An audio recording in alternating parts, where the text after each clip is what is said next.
Om Swastiastu, salam harmoni. Yang terhormat Bapak Imade Pradana Adiputra selaku dosen pembimbing utama. Yang terhormat Ibu Nyoman Trisna Herawati selaku pembimbing pendamping. Yang terhormat Ibu Ayu Wulan Trisna Dewi selaku penelaah dan audiens yang saya cintai. Pada kesempatan kali ini saya akan mempresentasikan skripsi saya yang berjudul Determinan Minat Pengguna e-wallet pada generasi milenial dan generasi Z Provinsi Bali di era pandemi COVID-19. Sebelum saya memulai presentasi, izinkan saya untuk memperkenalkan diri terlebih dahulu. Perkenalkan, saya Ana Agung Ayu Gita Lokaswira Pemisi dari Prodi S1 Akuntansi dengan NIM 181705185.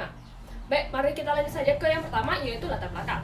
Adapun yang melatar belakangi penelitian ini, yaitu COVID-19 menyebabkan kita menerapkan physical distancing. Fatoni dan kawan-kawan tahun 2020 menyebutkan bahwa konsumen menghindari kontak fisik sehingga dalam melakukan transaksi lebih memilih transaksi digital. Tak hanya di Indonesia, penelitian yang dilakukan oleh Darakma tahun 2021 yaitu di India juga mengadopsi penggunaan e-wallet dalam bertransaksi pada masa pandemi COVID-19 sebagai bentuk langkah protektif terhadap penyebaran virus COVID-19. Kemudian, teknologi yang terus berkembang memberikan banyak pilihan aplikasi dompet digital yang ada di Indonesia. Bank Indonesia juga mendukung adanya transaksi digital ini dengan diciptakannya KRIS.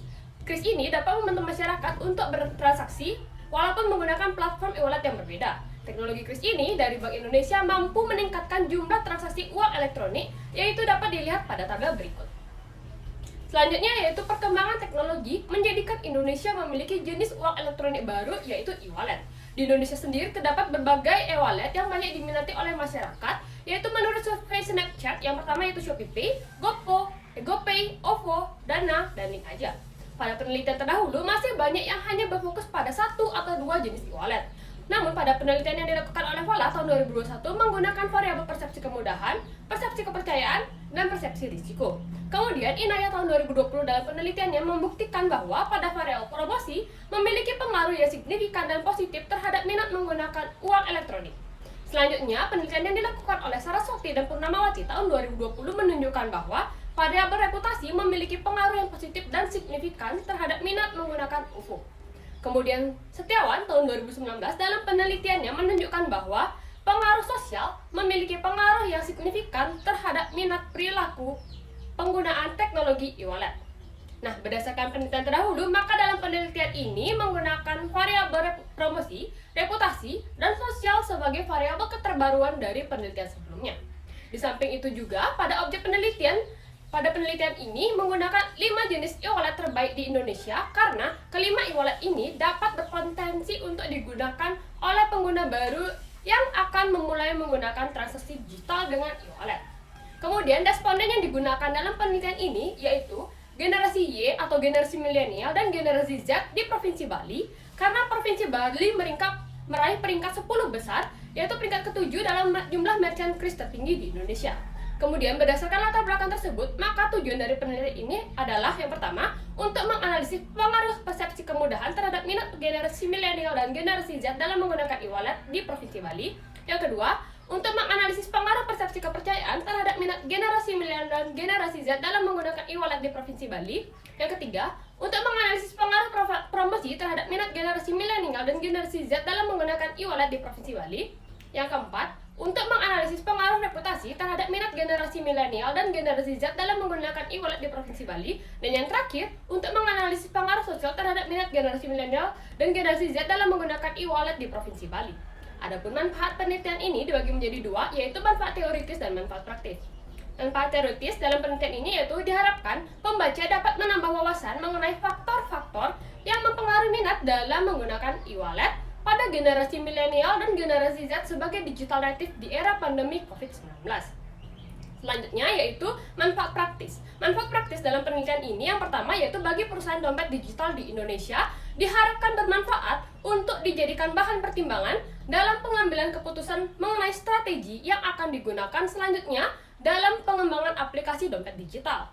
Yang kedua yaitu bagi pengguna dompet digital diharapkan mendapat penjelasan kepada konsumen bahwa dompet digital merupakan alat transaksi non-tunai yang dapat mempermudah dan menyuguhkan banyak manfaat terhadap pengguna terutama pada situasi pandemi COVID-19. Dan yang terakhir yaitu kepada peneliti selanjutnya, yaitu dalam penelitian ini diharapkan dapat menjadi sebuah referensi untuk penelitian dengan topik serupa serta dapat memilih dan memilah pembahasan yang telah dipaparkan dalam penelitian ini. Kemudian dilanjutkan dengan bab 2 yaitu kajian teori. Yang pertama adalah kajian teoritis. Teori TAM atau Technology Acceptance Model merupakan teori perilaku yang menjelaskan tentang penerimaan suatu teknologi informasi yang dapat dipengaruhi oleh kemudahan penggunaan serta manfaat. Teori TAM ini merepresentasikan hubungan sebab akibat yang dapat dilihat pada gambar berikut. Selanjutnya yaitu persepsi yang menurut Kotler dan Keller dalam bukunya mengartikan bahwa persepsi merupakan sebuah proses di mana setiap individu dapat memilih, mengatur, dan menafsirkan suatu masukan informasi untuk menciptakan sebuah gambaran dunia yang lebih bermakna. Selanjutnya yaitu persepsi kemudahan. Menurut Dharmayanti dan kawan-kawan tahun 2017 yaitu sebuah acuan dalam mengukur individu yang mempercayai dalam penggunaan teknologi dapat memudahkan pekerjaan dan menyelesaikan pekerjaan tersebut lebih cepat. Selanjutnya yaitu persepsi kepercayaan. Persepsi kepercayaan ini sangat penting karena dalam menjalankan sebuah bisnis, tanpa adanya kepercayaan dari seseorang atau terhadap bisnis, maka sebuah bisnis ini tidak dapat berjalan dengan baik karena jika pembeli memiliki kepercayaan untuk menggunakan produk dan jasa dari kita, maka pembeli tersebut akan loyal. Kemudian promosi yang merupakan sebuah cara dalam mengomunikasikan suatu untuk memberi informasi atau mengenai produk ataupun jasa serta untuk mempengaruhi calon konsumen agar menggunakan produk atau jasa yang ditawarkan oleh perusahaan tersebut. Kemudian reputasi. Jika konsumen tidak memiliki akses informasi yang lengkap mengenai produk atau jasa dari suatu perusahaan, maka konsumen tersebut akan mengandalkan citra atau reputasi dari perusahaan tersebut. Kemudian lingkungan sosial. Lingkungan sosial dapat dipengaruhi seorang individu dalam mengambil keputusan dapat berasal dari pengaruh teman, pengaruh keluarga, serta budaya yang dianut oleh individu tersebut. Penelitian yang dilakukan oleh Inayah tahun 2021 menunjukkan bahwa seseorang akan melakukan suatu perilaku jika mereka memiliki keinginan atau minat untuk melakukan hal tersebut, sehingga penggunaan ini adalah suatu dorongan dalam melakukan suatu tindakan yang disebabkan oleh berbagai hal. Selanjutnya yaitu e-wallet atau uang yang berbentuk elektronik bukan fisik yang disimpan pada server atau aplikasi. Kemudian digital natives. Istilah digital native ini dicetuskan oleh Prensky pada tahun 2001 yang mana menyebutkan digital native ini karena mereka sebagai native speaker dari bahasa digital baik itu dari komputer, video games, dan internet.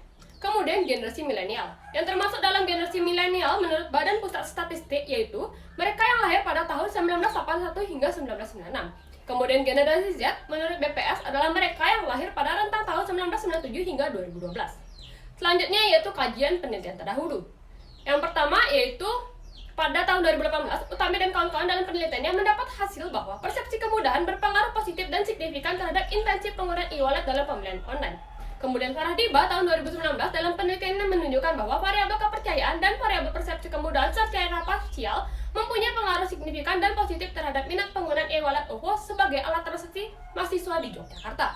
Kemudian Setiawan tahun 2019 dalam penelitiannya menemukan bahwa variabel persepsi kemudahan dan variabel pengaruh sosial secara parsial berpengaruh signifikan terhadap minat perilaku penggunaan teknologi e-wallet.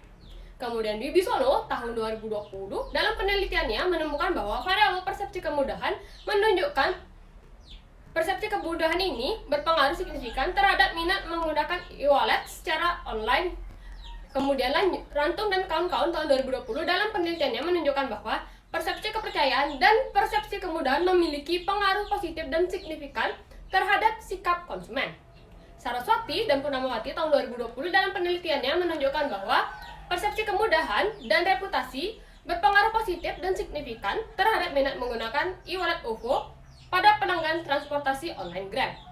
Penelitian Inayah tahun 2020 dalam variabel persepsi kemudahan dan variabel promosi menunjukkan bahwa kedua variabel ini secara parsial berpengaruh positif dan signifikan terhadap minat penggunaan uang elektronik pada masyarakat di Purwokerto. Selanjutnya Falah tahun 2021 dalam variabel persepsi kemudahan dan persepsi kepercayaan memiliki pengaruh terhadap minat menggunakan kembali Shopee di Kota Malang saat pandemi COVID-19. Zikira dan Farida tahun 2021 dalam penelitiannya pada variabel persepsi citra merek menunjukkan bahwa terdapat perbedaan persepsi konsumen terhadap citra merek OVO dan GoPay selama masa pandemi COVID-19 di Surabaya. Yang terakhir yaitu Prasetya Tama tahun 2021 dalam penelitiannya pada variabel reputasi menunjukkan bahwa reputasi berpengaruh positif dan signifikan terhadap minat menggunakan e-wallet. Namun, pada variabel promosi menunjukkan bahwa tidak memiliki pengaruh antara variabel promosi terhadap minat menggunakan e-wallet. Adapun kerangka berpikir dalam penelitian ini berdasarkan penelitian terdahulu yang telah dipaparkan sebelumnya. Yang pertama, yaitu persepsi kemudahan atau X1 memiliki pengaruh terhadap minat menggunakan e-wallet atau variabel Y. Yang kedua, yaitu persepsi kepercayaan atau X2 memiliki pengaruh terhadap variabel Y atau minat menggunakan e-wallet. Yang ketiga, yaitu X3 atau promosi memiliki pengaruh terhadap minat menggunakan e-wallet. Kemudian yang keempat, yaitu variabel reputasi memiliki pengaruh terhadap minat menggunakan e-wallet. Dan yang terakhir, yaitu pengaruh sosial atau X5 memiliki pengaruh terhadap minat menggunakan e-wallet atau disebut dengan variabel Y. Adapun hipotesis penelitian, dalam penelitian ini, jika melihat dari penelitian terdahulu dan juga kajian teori yang telah dipaparkan sebelumnya, didapat sebagai berikut. Yang pertama, yaitu persepsi kepercayaan berpengaruh positif terhadap minat generasi milenial dan generasi Z dalam menggunakan e-wallet di Provinsi Bali. Hipotesis kedua, yaitu persepsi kepercayaan berpengaruh positif terhadap minat generasi milenial dan generasi Z dalam menggunakan e-wallet di Provinsi Bali. Hipotesis ketiga, yaitu promosi berpengaruh positif terhadap minat generasi milenial dan generasi Z dalam menggunakan e-wallet di Provinsi Bali. Hipotesis keempat, yaitu reputasi berpengaruh positif terhadap minat generasi milenial dan generasi Z dalam menggunakan e-wallet di Provinsi Bali. Dan yang terakhir, yaitu hipotesis kelima, pengaruh sosial berpengaruh positif terhadap minat generasi milenial dan generasi Z dalam menggunakan e-wallet di Provinsi Bali. Selanjutnya, yaitu metode penelitian. Adapun metode penelitian, dalam penelitian ini, yang pertama yaitu lokasi dan waktu penelitian. Penelitian ini dilakukan di Provinsi Bali dengan waktu penelitian dilakukan dari bulan Juli hingga selesai.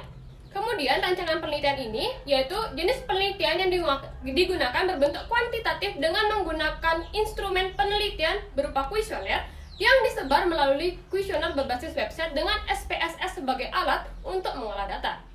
Selanjutnya yaitu populasi penelitian. Dalam penelitian ini sebanyak 2.129.760 jiwa yang terdiri dari generasi Z dan generasi Y di Provinsi Bali yang terdata dalam sensus penduduk tahun 2020.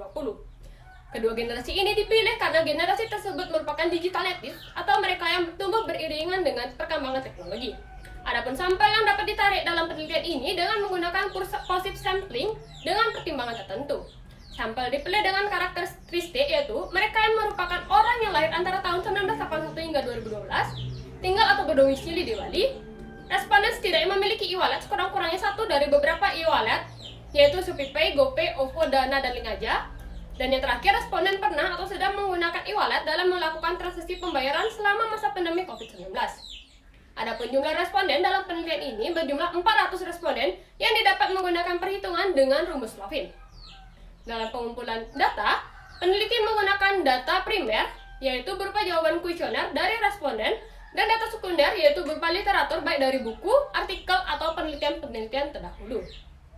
Selanjutnya yaitu metode pengumpulan data. Dalam penelitian ini yang pertama yaitu menggunakan kuesioner berbasis web seperti Google Form dan disebar melalui media sosial.